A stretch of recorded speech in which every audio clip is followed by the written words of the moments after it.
But, you know, at one hand, I thought that was so incredibly insane, you know, but on another side, I kind of loved it because it was, I mean, it was surrendering your intellect for a spiritual belief or for faith. And something about the idea of being able to channel a spiritual world, whatever it was, you know, whether it was Zeus or whether it was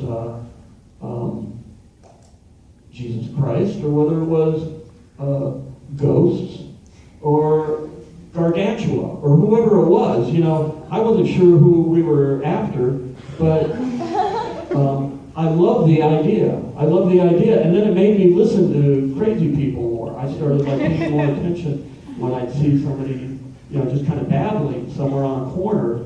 I was like, what are they talking about? And who are they talking to? And I started thinking, well, maybe the 10% of our brain that we think is the only 10% that's doing anything, maybe it's just like the boring nanny, you know, for the other 90% that is like something really amazing, and maybe it is another place that's part of us and that's important. And although this wasn't all like overtly thought out in a way, I mean, it wasn't like it happened this way, not partially by accident. Jerry and Bob and I, we used to entertain each other. We couldn't afford drugs back in the 70s, and we hated the bowl at the time, so there was nothing left for us to do in Akron, because that was it for recreation. So we entertained ourselves with masks, and we loved going to like novelty shops and finding different characters that we would be, and we would stick with that character for as long as we could all put up with it, and that was fun. And somewhere along on one of these trips, I found this baby mask from East Germany, and it was this little blonde-haired, chubby-cheeked kid, and we named it Boogie Boy. And Jerry used to like these now non-PC, I recognize them as very non-PC, glasses you could get at the novelty shops where they had like Asian eyes, and he was the all-knowing Chinaman, and I was Boogie Boy, the infantile spirit of de-evolution. And it was kind of great. I got to be the guy that was channeling the spirits, and we continued that on stage. And the way I wrote music and the way I did art and drawings was oftentimes stream of consciousness, and we would then take those things, I'd take them to Devo, and we would figure out ways to organize that, and we'd figure out ways to put a form to it so that it could become a song, or it could become an album cover or something. So just to just put a point on the speaking in tongues story, for you, making art, even these postcard stylus drawings, was just a way of, in a sense, speaking in tongues, accessing that part of your brain that's beyond the intellect, is kind of getting out sort of images that you might not even be conscious of. Yeah, you know, kind of. It was, you know, and especially once Devo became a full-time occupation, it's like, at that point, nobody had a day job, and we didn't have a record deal, and we didn't have homes, and only Bob Casale had a car, because he still had recently been a radio, a lab technician where he zapped people with x-rays or something. So he had a car, but none of us did, so it's like, why was I saying that?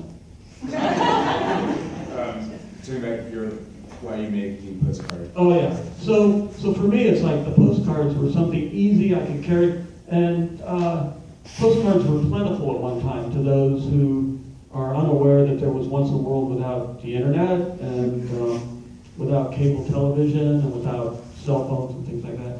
They served a purpose, and they were slow and stupid, and and people could check out your mail and peep on you.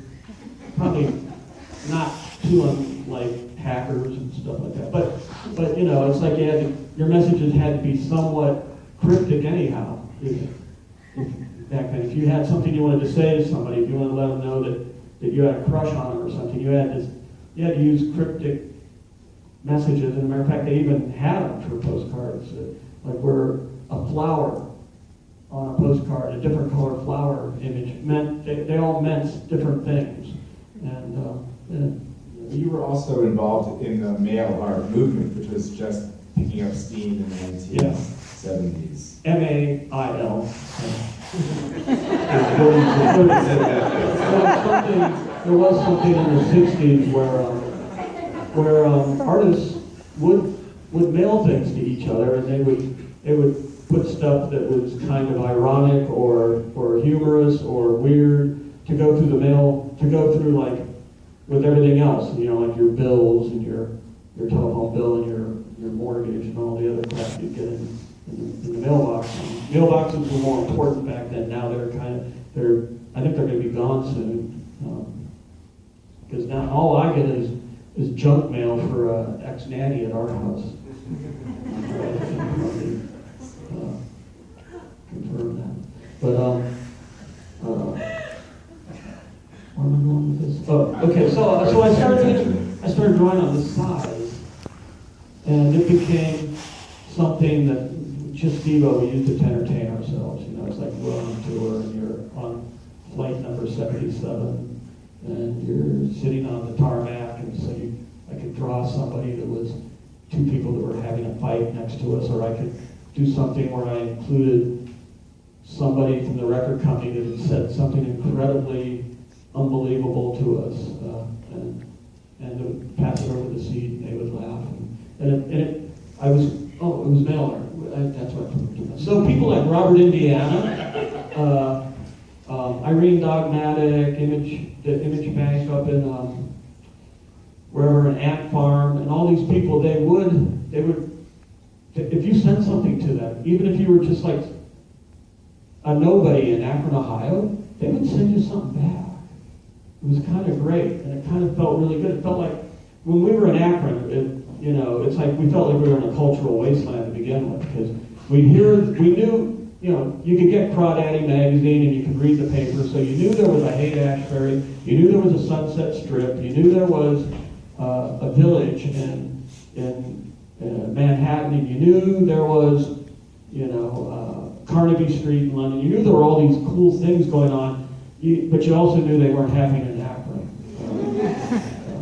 So, like, exchanging this, you know, like a postcard with a 6-cent stamp on it wasn't expensive. Exchanging that with somebody like Robert Indiana was kind of like contact with the outside world. And then this became like your lifelong sort of diary. You actually call it your postcard diary. Yeah, because I started realizing that I was writing about things that were going on every day in my life, and even when images were very abstract, that they were relating to something that was happening in my life. And so I started just keeping them, and I had been a stamp collector, sadly enough, when I was in grade school and junior high. So I knew that you could buy these archival albums for not very much money that would hold 100 of those cards. So every time I got like the 100th card down, I would just stick them all in one of these red binders and put them on a shelf wherever it was, and I drug them around with me. And then they just started accumulating over the years. But they were always like a source where we could go look for lyrics, or we could go look for imagery. And also, then you made them into prints. In many ways, these little tiny drawings, then you really... Right. They became album covers, and then they became, later on, I started printing again. When I was in school, printmaking was my passion. It was like the closest thing to like being a graffiti artist in a way, because I could be in school and you'd wait till 3:30 and all the kids the bell would ring and then they'd run off to their sorority and the fraternity houses and then they'd go to the bars downtown, and that meant the art department was clean and clear, and I had run of the place, so I could be printing all night, and I could start at dinner time and then be, by the time school started again the next day at 8 o'clock, I would have cleaned up and I would have had another print done. And for a while I was doing small pieces like my vision was dictating happiness with. And I got into printing on decals, like the kind you dip in water and slide them off on a model or a bike or something. I could print decals and I would go around the campus then and print things, oftentimes in phosphorescent glow-in-the-dark inks, so that you wouldn't really see them until the lights went off, and then they would pop up. And this was long before sort of street art was. Well, it was 1969. whatever, I don't know. But certainly that term at the time. I mean, but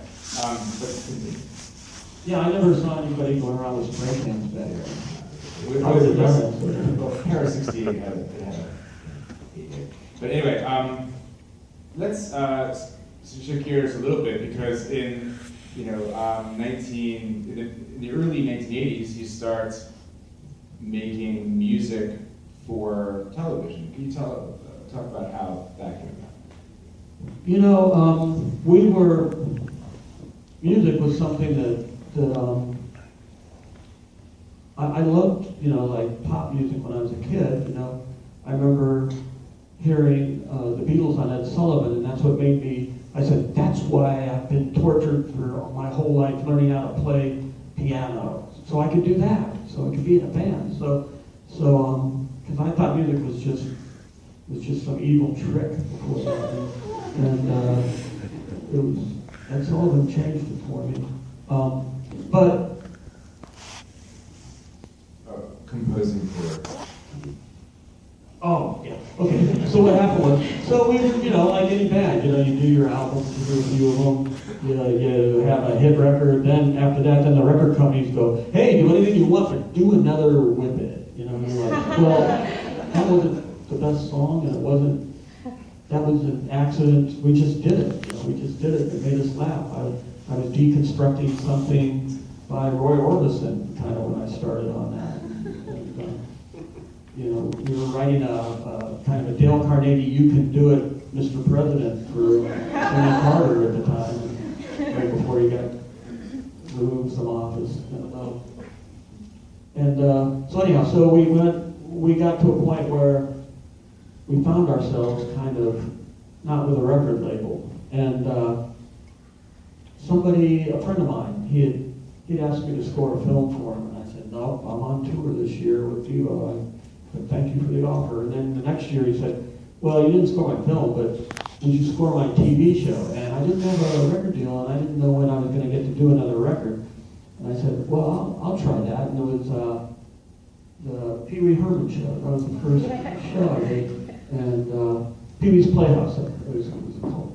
And he sent me a tape on a Monday. I wrote all the music for the show on Tuesday. On Wednesday, we recorded it on Thursday, because back then you just put it on a 3/4 tape and mailed it back to New York where he was. And Friday, he cut it into the show. And Saturday morning, I was watching the show on TV, and I was like, I love this. I just did a whole album in 1 week, and now I get to do another one starting Monday again.